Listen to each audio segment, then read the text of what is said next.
Hello বন্ধুরা, welcome to my another new video. আজকের ভিডিওর মাধ্যমে জানাবো আমি কিভাবে জেইপিবিএন 2024-এর জন্য ডোমিসাইল সার্টিফিকেট বের করলাম। আপনারা যারা এএনএম, জিএনএম, জেইপিবিএন, জেইএমএসসিএন অথবা জেনপাস, ইউজি, পিজি এক্সামিনেশন দিয়েছেন, আপনারা কিভাবে অতি সহজে ডোমিসাইল সার্টিফিকেটটা বের করতে পারবেন, কোথা থেকে এই প্রোফর্মাটি পাবেন, কী কী ডকুমেন্টস লাগবে, কার কাছ থেকে সাইন করাতে হবে, এই সমস্ত কিছুই এই ভিডিওর মাধ্যমে আপনাদেরকে জানাবো। তো চলুন শুরু করা যাক। প্রথমেই বলি, এই প্রোফর্মাটা আপনারা কোথা থেকে পাবেন। এই প্রোফর্মাটা পেতে গেলে আপনাদেরকে WBJEE বোর্ডের যে অফিসিয়াল ওয়েবসাইট রয়েছে সেখানে যাবেন।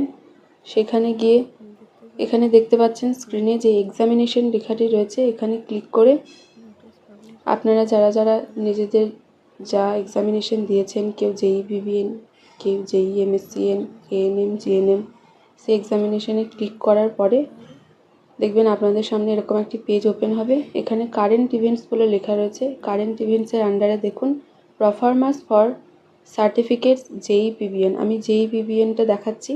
দেখুন এখানে প্রফরমাস ফর সার্টিফিকেটস জেইপিবিএন লেখা আছে। এরকম আপনারা নিজের যে এক্সামিনেশন দিয়েছেন সেরকমই আলাদা আলাদা প্রোফর্মা জেইপিবিএন, জেইএমএসসিএন, এএনএম, জিএনএম এই সমস্ত কিছুর প্রোফর্মা দেওয়া থাকবে। তো এই প্রোফর্মাতে ক্লিক করলে আপনাদের সামনে একটি পিডিএফ ডাউনলোড হবে। এই পিডিএফ থেকে আপনারা এই ডোমিসাইল সার্টিফিকেটের প্রোফর্মাটা পেয়ে যাবেন। তো এরপর প্রোফর্মাটা পেয়ে যাওয়ার পর আপনারা প্রিন্ট আউট বের করে নেবেন। প্রিন্ট আউট বের করার পরে আপনাদের সামনে দেখাচ্ছি যে প্রোফর্মা দুটি কী কী। এখানে দুটি প্রোফর্মা দেওয়া রয়েছে। একটা হচ্ছে প্রোফর্মা A1, এখানে লেখা রয়েছে residential oblique domicile certificate for candidates residing in the state of West Bengal continuously for at least last 10 years as on 31st December 2023। এখানে যারা বিগত 10 বছর ধরে বা তার বেশিও হতে পারে এই ওয়েস্ট বেঙ্গলের রেসিডেন্ট, তাদের জন্য এই প্রোফর্মাটা।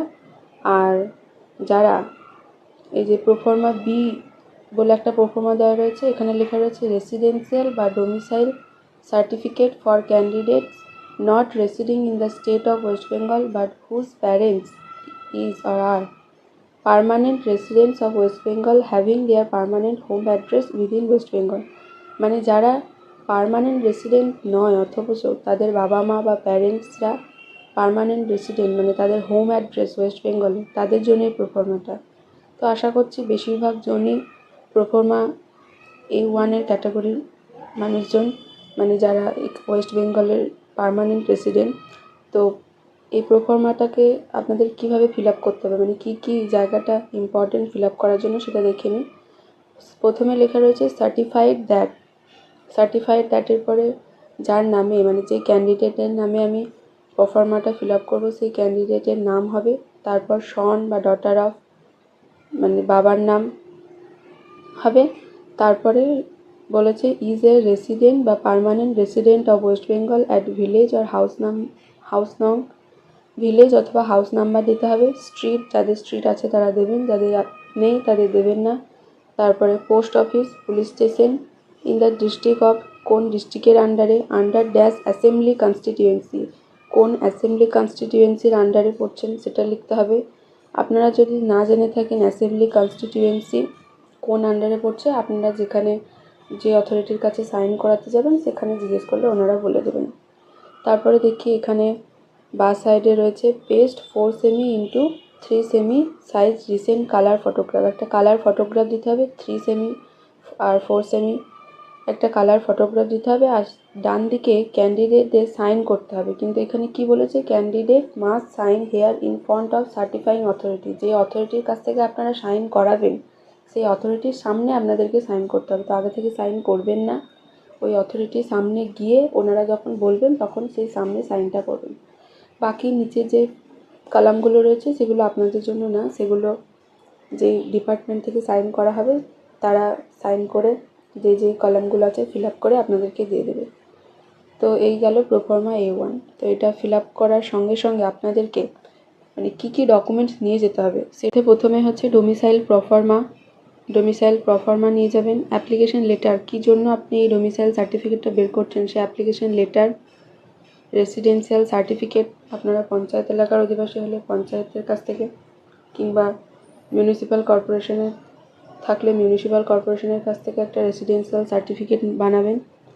র্যাঙ্ক কার্ড অথবা যে রেজাল্ট আউট হয়েছে সেই রেজাল্ট, তারপর নিজের আধার কার্ড, ভোটার কার্ড, আপনাদের বার্থ সার্টিফিকেট অথবা মাধ্যমিকের অ্যাডমিট দুটোর মধ্যে যে কোনো এক কপি, বাবার আধার কার্ড কিংবা ভোটার কার্ড, এই ডকুমেন্টসগুলি নিয়ে যেতে হবে। এইসব ডকুমেন্টস থাকলেই হবে। তো এবার বলি আপনারা সাইনটা কার কাছ থেকে করাবেন। দেখুন আপনাদের সামনে একটি পেজ ওপেন হয়েছে, এটা হচ্ছে JEE-PBN 2024-এর যে ইনফরমেশন বুলেটিন, সেই ইনফরমেশন বুলেটিনে লেখা রয়েছে যে pro forma A1 or B must be signed and certified by any of the following component authorities from central government or state government। এখানে লেখা রয়েছে যে আপনারা কার কাছ থেকে সাইনটি করাতে পারবেন এই প্রফর্মা A1 এবং Bতে। তো প্রথমে দেখা যাচ্ছে district magistrate, additional district magistrate, deputy magistrate, deputy collector, sub divisional officer, block development officer, আরও আদার্স 2, 3, 4 করে অনেক দেওয়া রয়েছে। তো আমি বলবো আপনারা যারা পঞ্চায়েত এলাকার অধিবাসী তারা বিডিওর কাছ থেকে এই সাইনটা করাবেন, আর যারা মিউনিসিপ্যাল কর্পোরেশনে থাকেন তারা SG অফিস থেকে করাবেন। আরও আদার্স যেগুলো উঁচু অফিস আছে ওখানে গেলে অনেক হ্যাপা হতে পারে, তো আপনারা এই দুটো জায়গা থেকে করালে হয়তো আমার মনে হয় সুবিধা হবে। আশা করছি ভিডিওটি অনেক হেল্পফুল হবে। কোনো রকম কোয়ারি থাকলে কমেন্ট বক্সে জানাবেন।